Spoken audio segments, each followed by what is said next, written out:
Sample versus population क्या है। तो जब भी कोई डेटा हम लेते हैं तो उसमें जो है कौन सा डेटा सैंपल होगा, कौन सा डेटा को हम पॉपुलेशन बोलेंगे, तो इसको डिसाइड करने के लिए हमारे पास एक क्राइटेरिया होता है कि हम किसके बारे में कंक्लूजन निकालना चाहते हैं। ठीक है, अगर हमारे पास जो पूरा डेटा गिवन है उसी के बारे में हम कंक्लूजन निकालना चाहते हैं पूरे डेटा से, ठीक है, जितना डेटा है उसी से उसके बारे में कंक्लूजन निकालना है, तो उसको हम पॉपुलेशन बोलेंगे।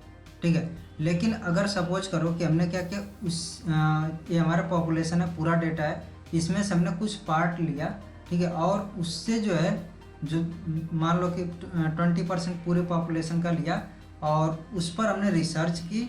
रिसर्च करने के बाद से उस 20% पॉपुलेशन के रिसर्च के बाद हमने क्या बोला कि ये जो हमारा पूरा 100% जो पॉपुलेशन उसके बारे में कोई एक हमने कंक्लूजन निकाला।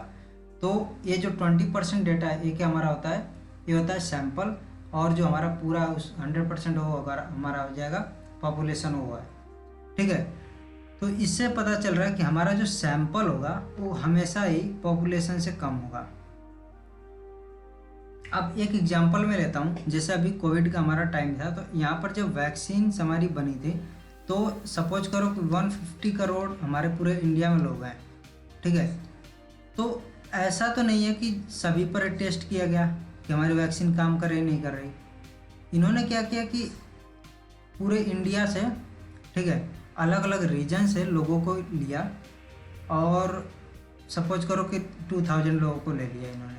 ठीक है, पूरे ऑल ओवर इंडिया से अलग अलग रीजन से, और इस पर इन्होंने रिसर्च की और रिसर्च के बाद से क्या जो है इनका आउटपुट आया वो कंक्लूजन इन्होंने दे दिया कि भाई जो है 150 करोड़ जो हमारी पूरी पॉपुलेशन है उस पर लगा जाएगा तो कोई जो है वैसा सीवियर साइड इफ़ेक्ट नहीं होगा।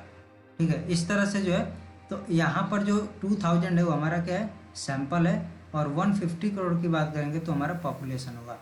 अब इसको हम डिस्कस इसीलिए कर रहे हैं कि जो हमारा वेरिएंस और स्टैंडर्ड डेविएशन का फार्मूला है उसमें थोड़ा सा चेंज आया था। इसकी वजह से जब आप पॉपुलेशन के लिए वेरिएंस कैलकुलेट करते हो तब ये आपका फार्मूला होता है x माइनस एक्स डैश। ठीक है, तो ये हमारा x बार सपोज है, जो मीन माइनस जो भी वैल्यू है, या फिर इसको हम xi बोल दिए, और इसका हमने क्या किया, होल स्क्वायर किया था, फिर समेशन, और अपॉन में हमारा था ए वेरिएंस के लिए निकाल रहा हूँ एस स्क्वायर इक्वल्स ये हमारा n हो गया।